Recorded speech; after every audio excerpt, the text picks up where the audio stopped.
새벽 3시 40분입니다. 가보겠습니다.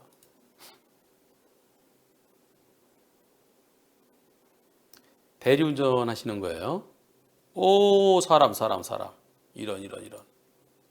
여기에 사람이 누워 있어요.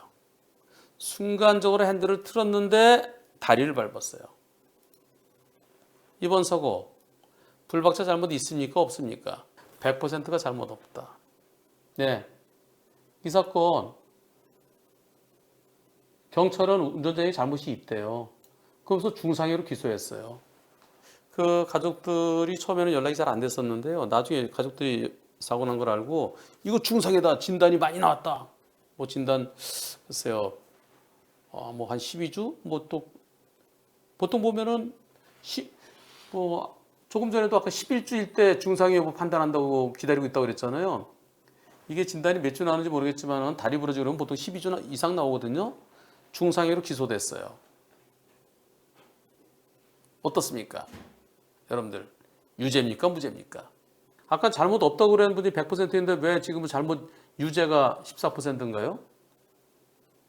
무죄가 왜 88%죠?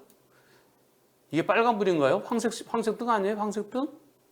아까 빨간불이 일시정지라는데 설령 일시정지 하더라도 어디 가서 일시정지 해야 되죠? 황색등이에요, 황색등. 여기에 일시정지 하는 거예요, 여기에. 예.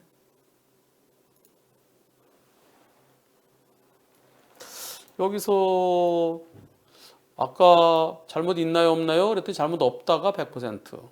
유죄인가요, 무죄인가요? 했더니 유죄가 14%? 참 특이합니다.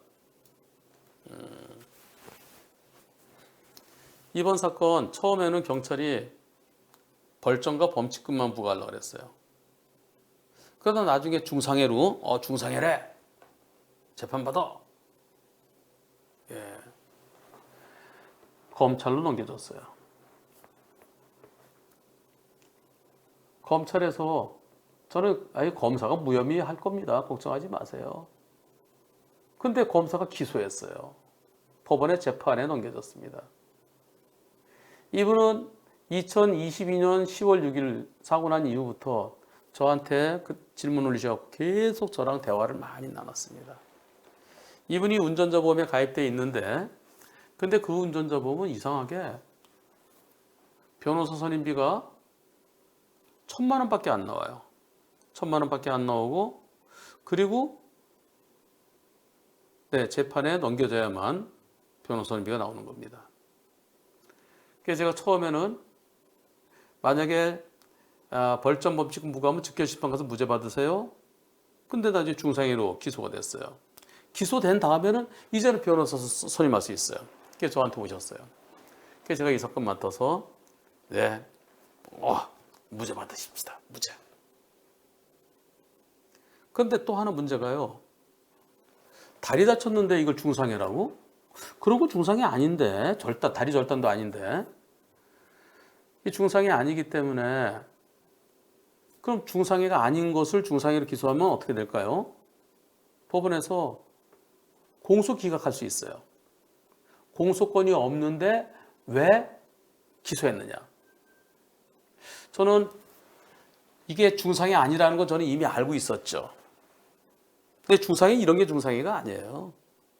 중상해에 대해서 알고는 있었지만 판사가 중상해에 대해서 그냥 넘어가고 중상해를 전제로 해서 불박차 운전자에게 잘못이 있느냐 없느냐, 잘못이 없으면 무죄, 잘못이 있으면 유죄 이렇게 판단해 주기를 내심 바라면서 저 상담할 때는 제가 앉아 있고요. 그 다음에 불박차 운전자분이 오른쪽에 앉아 계시고요. 왼쪽에는 우리 송무실장하고 그 다음에 변호사가 두 변호사 중에서 이제 번갈아 가면서 들어옵니다. 재판에 올라가서 없으면은 남아있는 변호사 오고 이런 식으로 해서요. 좀 덜 바쁜 변호사가 온다든가. 이때는 저희 주태권 변호사하고 이진영 변호사 둘인데 이진영 변호사 들어왔어요. 자, 이 변호사 이거 무죄 받자. 열심히 하자.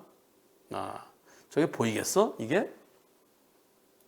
자, 뻥큼한 밤에 저기서 아스팔트에 딱 있으면은 저게 서 있는 사람 보이지만 앉아 있는 사람 보일까요? 가로등이 있긴 하지만 겨우 40m 보이는데 저 끝에는 어스름하잖아요. 바닥은 어스름한 데서 예를 들어 시속 한 50 정도로 가고 있었다. 그럼 26m가 필요한데요. 피하려면. 근데 꼼꼼하게 좀 보이겠어? 예. 이때쯤 보였다고 그러시는데요. 실제로 바닥에 있는 거 잘 안 보이죠. 바닥에 누가 누워 있을 것을 예상한다면 보여야 되겠지만은 지금 거리가 얼마나 될까요? 지금이 한 20m 되겠네요. 그러면서 또 중상의 여부에 대해서도 주장을 해야죠. 과연 중상이 맞느냐 확인해 보자. 저는 무죄 판결을 받고 싶었었는데요. 근데 판결이 어떻게 나왔을까요? 판결이 이렇게 나왔어요. 공소기각. 참나. 그냥 중상해로 치고서 그냥 무죄 판결이지 유죄 판결이지. 만약에 유죄 판결 나오면은 그때 제가 공소기각인데 왜 이렇게 그건 이제 나중에 좀 예비적으로 세게 하려는데 1심에서 불가항력이다 안 보인다. 그리고 중상이 아니다. 두 개를 다 주장했거든요. 안 보인다는 더 세게 주장하고 그다음에 이게 중상이 아니다. 근데 판사가 원래 형식적인 판단을 먼저 하는 게 맞아요. 예, 판사가 맞아요. 근데 저는 판사가 설령 중상해라 하더라도 그러면서 좀 무죄 판단 좀 해줬으면 좋았는데 큰 판사가 그렇게 하지 않고 이 사건 공소를 기각한다. 조금 좀 아쉬워요. 새벽 3시 40분에 시속 45km로 가고 있었다. 편도 3차로 중 2차로에 누워있던 피해자의 다리 부위를 피해자 차량의 바퀴로 역과해서 14주 진단이군요. 대퇴골 몸통, 뼈 두꺼운 거요. 예, 가운데 간부라고 그래, 간부. 대퇴골 몸통의 골절 등의 중상해를 입게 했다. 종합보험에 가입돼 있으면 일반적으로 12대 예외 사유 아니면은 처벌 안 해요. 그런데 피해자가 중상해일 때, 중상해라는 것은 신체 상해로 생명에 대한 위험이 발생하거나 불구가 되거나 불치 또는 난치의 질병이 생긴 경우에는 예외적으로 공소를 제기할 수 있다. 이게 중상해죠. 2009년 2월에 헌법재판소에서 나온 거예요. 자, 그런데 이게 중상해냐? 11월 15일자 아주대학교 병원 진단서에 의하면은 대퇴골, 몸통의 골절, 거골골절, 거골은 저 발에 있는 거예요. 네, 발에 있는 거. 거골골절. 그다음에 우측 외상성 혈기ung. 외상성 혈기ung이라서는 갈비뼈가 깨지면 부러지면서 폐를 찔러서 거기에 피도 고이고 공기도 고였다는 거예요. 네. 그래서 중상해다. 이게 무슨 중상해야? 혈기ung은 피 빼고 공기 빼는 건 아무것도 아니고요. 네. 그걸로 장애 인정되는 경우가 없어요. 아무것도 아니라는 것은 장애가 남지 않는다는 뜻입니다. 고통스럽죠. 그 다음에 거골, 발에 있는 커다란 뼈요. 그거 금 감고 붙으면은 그거 건들 때 지장 없어요. 그 다음에 대퇴골 몸통골절, 이것도 뼈 붙는 동안은 못 걷지만 붙으면 잘 걸어 다녀요. 그래서 장애 자체가 인정이 안 돼요. 근데 아주대병원에서 이걸 갖다가 중상해라고 했다고 써 있어요. 그런데 그로부터 일주일 전에 이게 15일 거죠? 11월 8일 날 아주병원에서 피해자는 대퇴골 골절 및 혈기ung이 있지만은 생명의 위험을 초래하진 않고 반드시 후유장애가 남을 골절로 보이지 않으며 불치나 난치 질병의 가능성은 적다라고 되어 있다. 이렇게 소견서가 있었는데 일주일 후에 중상해 진단서를 냈다는 거예요. 한번 경찰이 다시 한번 확인해 달라고 그런 것 같아요. 그런데 이 소견서와 진단서를 작성한 의사는 그 의사가 뭐라 그러는지 의사는 도대체 소견서와 진단서 차이가 뭐냐? 피해자의 치료 주수가 길고 14주다. 그동안 거동이 불가능했다. 그동안 못 걷죠. 다리뼈 부러졌으니까. 그래서 상해 정도가 적지 않다. 맞죠? 반드시 후유장애가 남을 골절은 아니지만 그렇다고 아주 문제없이 회복된다는 이야기는 아니다. 도대체 뭐 얘기하는 거예요? 의사가 이게 줏대가 없이.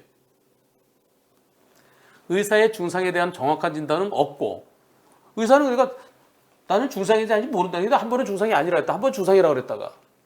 그게 중상에 대한 정확한 진단은 없다. 중상의 여부는 법원에서 결정해라. 맞긴 맞아요. 중상에는 판사가 판단하는 겁니다. 다만 의사의 판단을 참고할 뿐이죠. 의사가 왔다 갔다 해요. 장애가 안 남을 아까 제가 설명드렸죠. 장애 자체가 안 남아요. 중상해라는 것은 식물인간, 그다음에 편마비, 못 움직이는 목을 다친 전신마비, 허리 다친 하반신마비, 팔다리 절단, 팔 여기 상황신경증 다치면 팔이 축 늘어져서 팔 못 움직여요. 이런 게 중상해예요. 아니면 팔이 딱 이렇게 돼갖고 펴지지 않는다. 그대로 굳었다. 그럼 이거 못 쓰잖아요. 팔 없는 거랑 마찬가지잖아요. 이런 게 중상해예요. 근데 경찰 교통조사관들은 중상해에 대해 잘 모르시는 분들이 훨씬 더 많아요. 많은 것 같아요. 저는 중상해를 어떻게 알아요? 제가 많이 소송을 했잖아요. 그럼 어디를 어떻게 다치면 장애가 남는다, 안 남는다? 장애가 남으면 영구장애다, 한시장애다? 장애 퍼센트는 몇 퍼센트? 예를 들어서 45%다, 36%다, 27%다, 15%다? 저는 이걸 많이 했잖아요. 6천 건 소송 중에 사망사고가 한 1,400건 되고요. 나머지가 다 부상사고예요. 그러니까 전부 다 장애와 관련된 거거든요. 한편 경찰이 또 2022년 그러니까 아주대병원에서 중상해 아니다 그랬다가 중상해라는 진단서가 또 오고 12월 7일 날 수사보고서에 의하면 피해자가 대화는 거의 불가능하고 대소변을 가리지 못하며 휠체어를 타고 이동하고 휠체어를 타고 이동하는 것은요. 그것은 다리뼈가 붙지 않았으니까 이 목발 짚거나 목발 짚어야 되는데 근데 몸이 좀 허약하거나 그러면은 그럴 때는 휠체어를 탈 수 있죠. 대화는 거의 불가능하고 머리 다치서 불가능한데 머리 다치진 않았다고 돼 있어요. 대소변을 가리지 못하며 대소변은 신경에 무슨 손상이 있으면 대소변을 못 가려요. 예컨대 목을 다친다든가 또는 허리를 다친다든가 그러면 소변 보는 그쪽에 하반신 마비되면 소변 못 보고 이제 이렇게 받아내야 되잖아요. 네.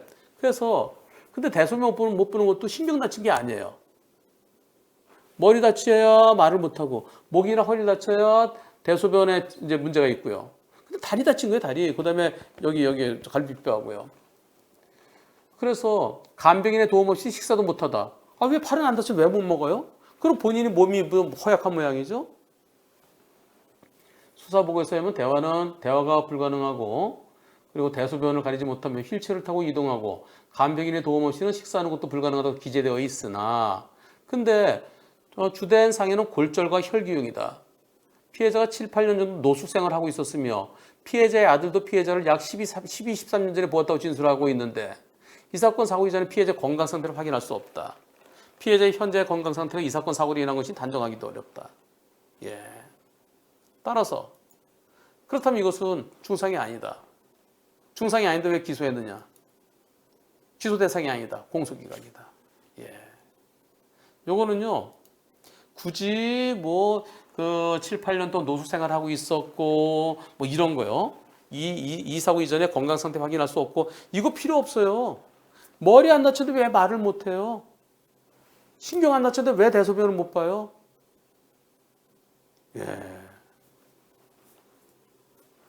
좀 안타깝습니다.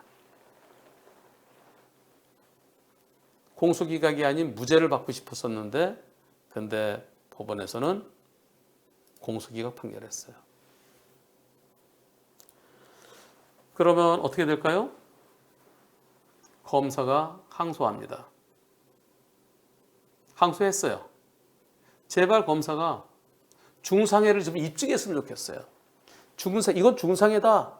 그러면 중상해를 전제로 해서 잘못이 있느냐 없느냐를 판단하거든요. 저는 공소기각보다 무죄 판결을 받고 싶어요. 이분은 운전전범에서 나오는 돈이 1,000만 원밖에 없습니다. 제가 항소 좀 계속 도와드릴 거예요. 다른 사건은요. 기본이 2천 내지 3천이에요. 운전전범에서. 근데 이분은 이상하게 그 보험사는 대리운전자 1,000만 원이 끝이래요. 이상한 보험사예요. 그래서 이분 지금은 DB 한문철의 초기 대응 플랜으로 바꾸셨어요. 혹시 또 사고 날지 모르니까요. 네, 이분 제가 항소심 계속 도와드리겠습니다. 대법원까지는 안 갈 거예요. 이번 사고를 통해서 꼭 무죄를 받고 싶었었는데 항소심에서도 그냥 검사의 항소가 기각되고 공소 기각으로 그냥 그대로 그리 될 것 같네요. 아쉬움은 큽니다. 하지만 유사한 다른 사건이 있다면 그때 한 번 더 무죄 싸움을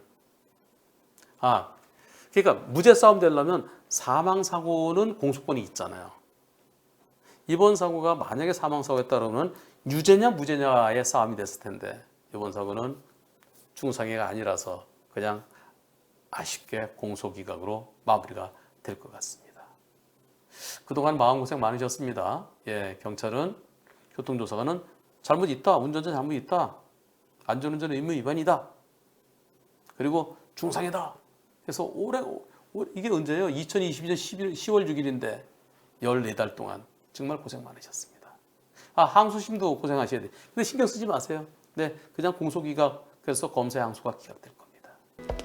변호사님, 보름씨. 저 운전자 보험 가입하려고 하는데 뭐가 중요할까요? 뭐가 제일 필요할 것 같아요? 변호사 비용이요. 그렇습니다. 한문철의 초기 대응 플랜은 사고 직후 경찰 조사 단계부터 변호사 선임비를 지원해주고요. 변호사를 선임한 직후 곧바로 보험사가 선임비의 50%를 특약 실손보험에서 지원해줍니다. 변호사님, 제 조카가 자전거 타고 가다가 비싼 차를 쭉 긁었거든요. 아이고. 그래서 언니가 수백만 원을 물어주게 생겼어요. 이런 경우는 어떻게 해야 돼요? 그런 경우에도 한문철의 초기 대응 플랜은 우리 애들뿐만 아니라 우리 가족들이 실수로 누군가에게 손해배상해줘야 될 때 특약 실손보험에서 보장해드립니다. 정말 운전자를 위한 운전자 보험이 맞네요. 운전할 때도 운전 안 할 때도 정말 든든하네요. 그럼요. 저 한문철이 제 이름을 걸고 만들었습니다. 제대로 만들어야죠. 1644 0078 보험 체결 전 상품 설명서 및 약관을 읽어보시기 바랍니다.